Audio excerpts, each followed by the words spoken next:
On va accueillir maintenant le président de la Fédération internationale automobile. Ceux qui aiment la Formule 1, et j'en suis, se souviennent évidemment du patron de Ferrari. Je ne peux pas vous rendre hommage là-dessus, de nous avoir fait vibrer. Jean Todt, 14 titres mondiaux, constructeurs et pilotes réunis sous votre contrôle.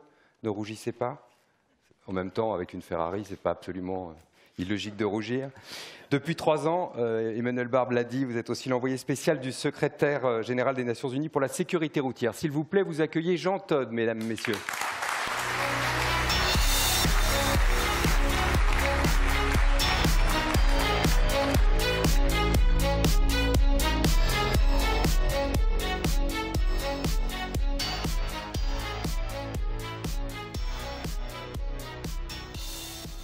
Merci. Monsieur le délégué interministériel de la sécurité routière, cher Emmanuel Barbe, Mesdames et Messieurs les représentants des entreprises, Mesdames, Messieurs, chers amis, je suis en effet très heureux de m'adresser à vous ce matin, acteurs et représentants du monde de l'entreprise, dans l'un des lieux les plus emblématiques de l'économie française, ici à Bercy. Comme Emmanuel Barbe l'a dit à l'instant, nous comprenons bien évidemment que le ministre de l'Intérieur, M. Christophe Castaner, n'ait pu finalement se joindre à nous. Le ministre de l'Intérieur n'a pas un travail facile. Nous l'avons constaté encore une fois ces derniers jours avec le drame de Strasbourg. Il s'agit ni plus ni moins de sauver, de préserver des vies, notamment en matière de lutte antiterroriste. Et c'est bien sûr un sujet d'une toute autre nature, mais en matière de sécurité routière aussi, il s'agit de préserver et de sauver des vies humaines. Et cela en fait de facto un sujet essentiel, absolument crucial. Et puisque la nation est capable de se rassembler pour rendre hommage à ces forces de l'ordre exposées en première ligne contre le terrorisme, comme elle est capable de s'unir pour les féliciter en matière de maintien de l'ordre dans une période malheureusement troublée, eh bien, je voudrais que nous soyons également unanimes à soutenir les mêmes policiers et les mêmes gendarmes présents tous les jours au bord des routes pour protéger nos vies, car ils le méritent. Je remercie mon ami Emmanuel Barbe, le délégué interministériel à la sécurité routière, qui a pris l'initiative de cette journée et qui m'a proposé de témoigner auprès de vous. Dans ses responsabilités depuis 2015, il effectue un travail absolument remarquable qui commence à porter ses fruits, puisque nous constatons depuis 1 an que la France a repris une tendance à la baisse de la mortalité routière, qui est heureusement celle constatée globalement dans notre pays depuis l'action déterminée des pouvoirs publics entamée il y a près de 50 ans avec, à l'époque, le Premier ministre Jacques Chaban-Delmas.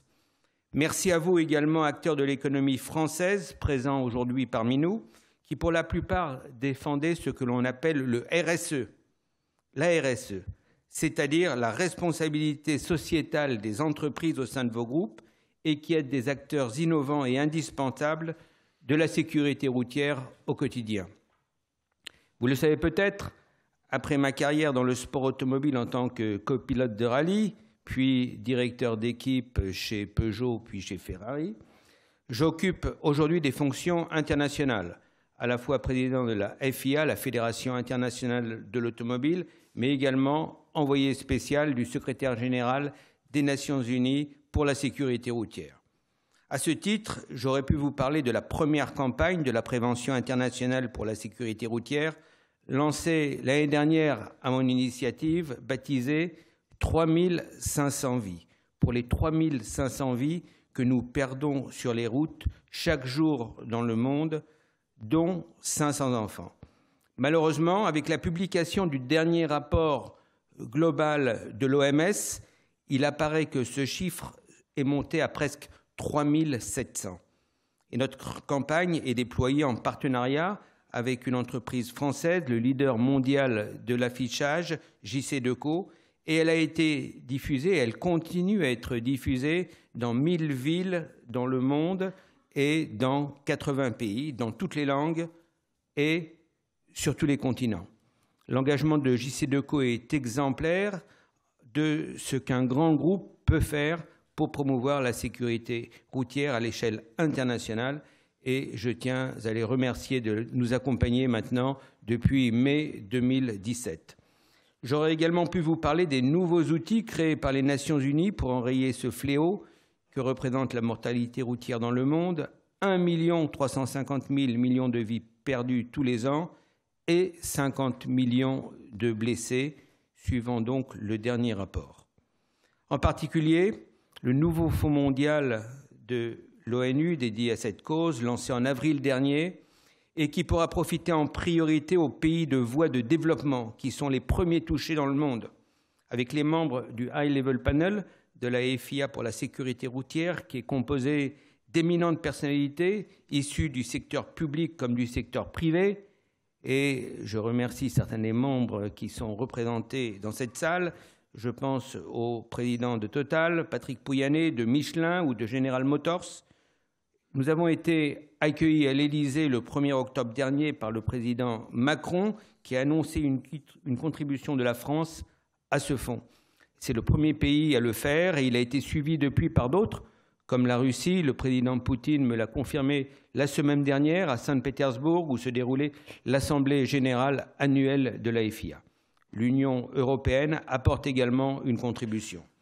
Et c'est le cas également d'entreprises engagées comme Total, Michelin, Pirelli ou 3M. Et je tiens également à les remercier tous chaleureusement pour leur grand support, ainsi que la fondation de la FIA. C'est un second exemple de ce qu'une entreprise peut faire dans ce domaine et évidemment, j'invite tous les participants à faire promouvoir ce nouveau fonds pour la sécurité routière dans le monde. Mais pourtant, je tiens avant tout aujourd'hui à vous apporter un témoignage plus personnel. Toute ma vie, j'ai aimé relever les défis, des challenges en faisant gagner une voiture française, en championnat du monde des rallyes, puis aux 24 heures du Mans, en ramenant Ferrari au sommet en Formule 1 avec effectivement 14 titres mondiaux. Et toute ma vie, j'ai recherché le meilleur résultat possible, la performance, l'excellence, se rapprocher au maximum de la perfection. Et l'esprit d'équipe a toujours été mon moteur. À ce titre, je me considère aussi comme un entrepreneur. J'aime l'entreprise, l'esprit d'entreprise, les valeurs du monde de l'entreprise. Et je sais que vous partagez pleinement ces valeurs car votre vie professionnelle y est consacrée. Aujourd'hui, le défi que j'ai en face de moi, diminuer la mortalité routière à l'échelle de la planète, n'est pas le moins compliqué à relever, croyez-moi. Et pour y arriver, nous avons justement besoin de ces valeurs. Vous, au quotidien, dans vos entreprises, vous devez utiliser ce moteur de la performance, votre rigueur et votre goût de l'excellence pour changer les comportements de vos salariés au volant dans le cadre de leur travail et faire rimer protection de leur santé avec efficacité économique de l'entreprise. En incitant leurs chauffeurs, leurs livreurs à rouler plus vite, à téléphoner au volant pour livrer plus ou plus vite, certaines entreprises font courir des risques considérables dont les premières victimes sont leurs salariés et donc elles-mêmes, que ce soit sur le plan humain ou sur le plan économique.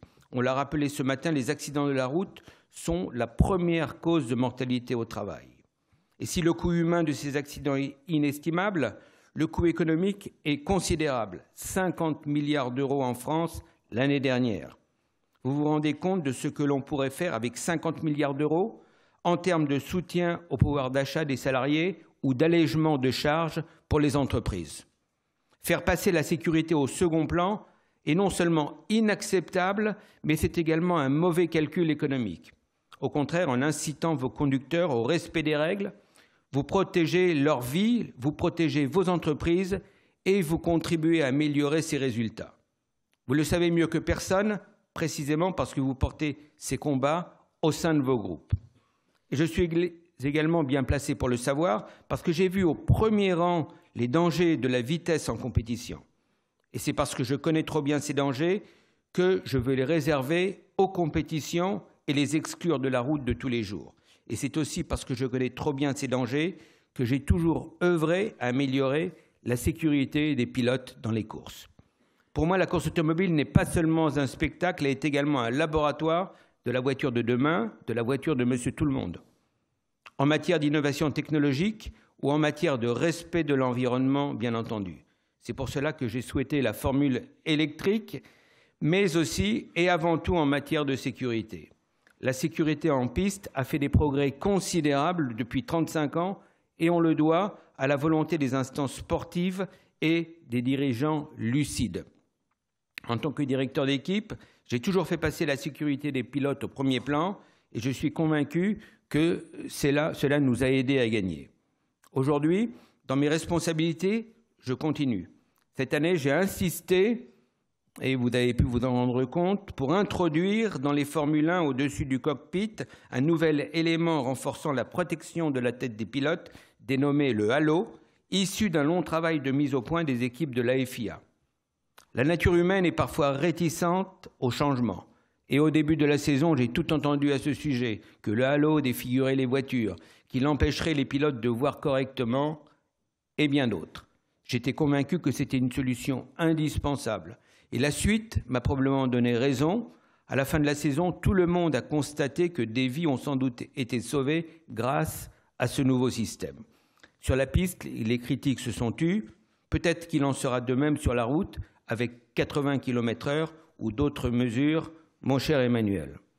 Au passage, je ne comprends pas que certains aient parlé de temps perdu sur la route en raison du passage de 90 à 80 km/h maximum sur le réseau secondaire bidirectionnel, alors que s'il y a du temps perdu au volant, c'est en raison de la congestion du trafic réellement constatée dans les grandes métropoles, partout dans le monde, tous les jours, à chaque instant, comme nous avons tous pu nous en rendre compte ce matin pour nous rendre à Bercy. Alors, si, comme je l'ai souligné tout à l'heure, depuis près de 50 ans, la France est un bon élève en matière de sécurité routière, elle doit continuer de progresser et de pratiquer les méthodes de benchmark en s'inspirant des bonnes pratiques à l'étranger. Je vais prendre 2 exemples. Le premier se situe au Royaume-Uni. La société autoroutière britannique Highways England propose ainsi aux entreprises un concours basé sur la performance en matière de sécurité routière de ses salariés. Les meilleurs sont montrés en exemple. C'est une belle publicité pour les entreprises en pointe sur le sujet et une réelle incitation pour les autres à les imiter, voire à les dépasser. Le second est donné par les Nations Unies. Dans sa stratégie annuelle pour la sécurité routière, l'ONU n'oublie pas son propre parc automobile et ses conducteurs avec un audit précis des infrastructures et pratiques permettant un moindre risque. Les entreprises comme les administrations qui ne le font pas encore pourraient bien entendu s'en inspirer. Ces bonnes pratiques utilisées à l'étranger dont les entreprises françaises gagneraient sans aucun doute à s'inspirer ne doivent cependant pas nous faire oublier qu'en France, nous avons aussi introduit des règles et des pratiques innovantes dont nous pouvons tous être fiers et qui doivent encore se généraliser. C'est ainsi que la législation française a récemment évolué dans le bon sens. La loi du 18 novembre 2016, qu'Emmanuel Barbe a initiée, responsabilise davantage les entreprises en matière de sécurité routière. Et cela s'applique aussi bien aux chefs d'entreprise qui ont désormais l'obligation de signaler à l'administration le nom d'un salarié auteur d'une infraction routière avec un véhicule de l'entreprise dans l'exercice de ses fonctions professionnelles, qu'aux salariés qui savent désormais qu'ils n'échapperont pas à une sanction en cas de faute. Une autre initiative que l'on doit également à Emmanuel et aux acteurs privés est naturellement l'appel national en faveur de la sécurité routière au travail. Lancé en octobre 2016 autour de 7 engagements concrets, il a été signé par une avant-garde de 20 entreprises particulièrement en pointe sur ce sujet. Mesdames et messieurs, je crois profondément que la responsabilité individuelle est le ciment de la responsabilité collective. C'est vrai en sport, c'est vrai en économie, c'est vrai pour la sécurité routière. Cela dépend de chacun d'entre nous. Alors, adoptons les bons comportements et aujourd'hui, c'est ce dont vous allez discuter autour des différents panels et sachez que je serai toujours à vos côtés pour vous encourager à diminuer le nombre de victimes sur les routes en France et dans le monde. Merci.